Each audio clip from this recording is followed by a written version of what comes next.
Now I want some of you small engine mechanics out there to tell me what I need to do with this. This is a Kohler 12-horse engine. Pretty much can sit all winter and start on the second pull. Runs beautifully, except when I give it a little bit of throttle, it runs a little bit and quits. Have to restart it, runs for 30 seconds and quits. I have to run it, as you could hear, just barely running and choke halfway on to keep it going. And right there at the end, I kept giving it just a little bit more throttle, which is why I quit right here. So tell me what that is. If it's fuel delivery, or if it's points, or just what is the problem with this? Other than that, this machine is beautiful. Okay, it restarted on the first pull, no problem. But it ran about 10 seconds and quit. And would not restart. Full choke, nothing. Won't hit a lick. Well, it backfired once. And blacked my pants, I assume, where I've had to run so rich to keep it from quitting. And you should be able to see the level of the gasoline right there in the bottom of the little screen. So the tank is well over half full. And so I topped off the fuel tank and it runs.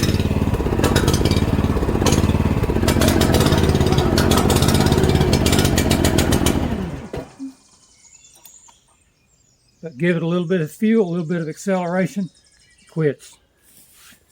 What's going on with it?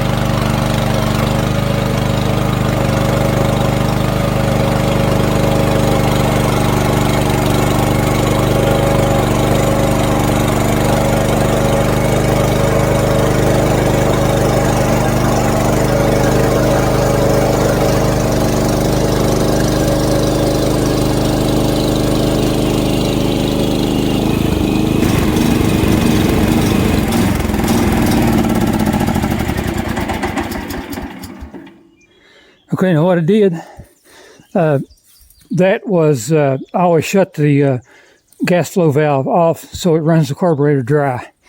That's why it quit there. But what I did was once I finally got it restarted, I run it wide open. And I mean, bypassing the governor. I ran it wide open as fast as it would go. And it blew out some black smoke. And it never quit again. So I was able to make 1, 2, 3, 4, 5, 6 passes, and it run flawlessly. So, but I still had to have the choke on about a little over halfway.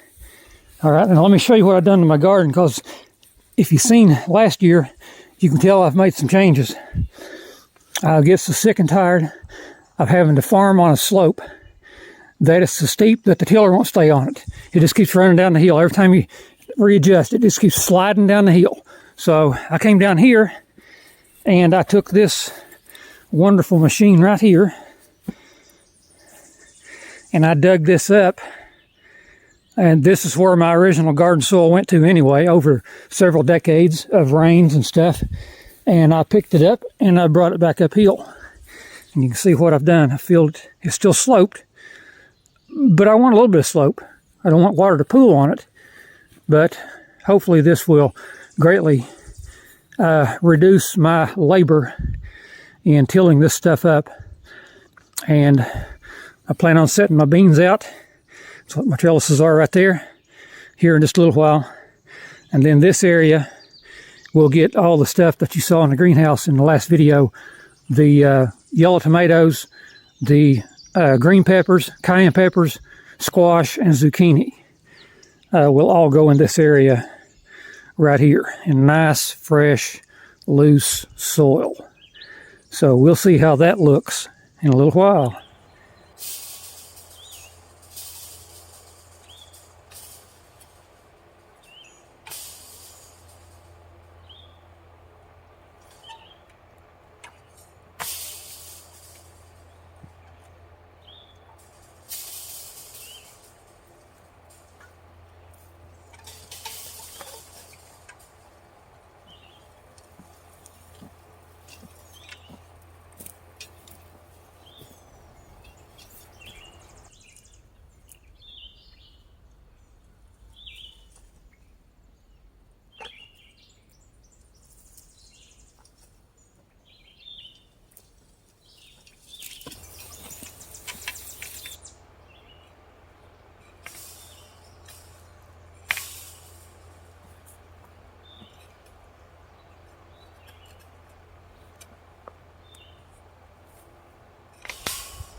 Seen this, I had this idea a long time ago. Then I seen a guy on YouTube University doing it. And I said, okay, looks like that'll do the trick.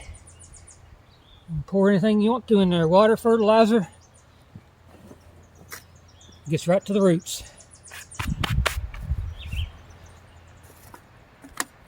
You know, if futurism is the right eschatology, according to what the Apostle Paul taught, that someday in our future, the earth's going to burn up, time's going to end, why is it nobody will answer my question of how Hymenaeus convinced Christians that the earth had already burned up? Why is that? You'd think somebody could give a sensible answer to that question. You'd think if I am so wrong in my eschatology that somebody in the churches of Christ will be willing to debate me over it and show me my error. But 10 years have gone by, not one soul.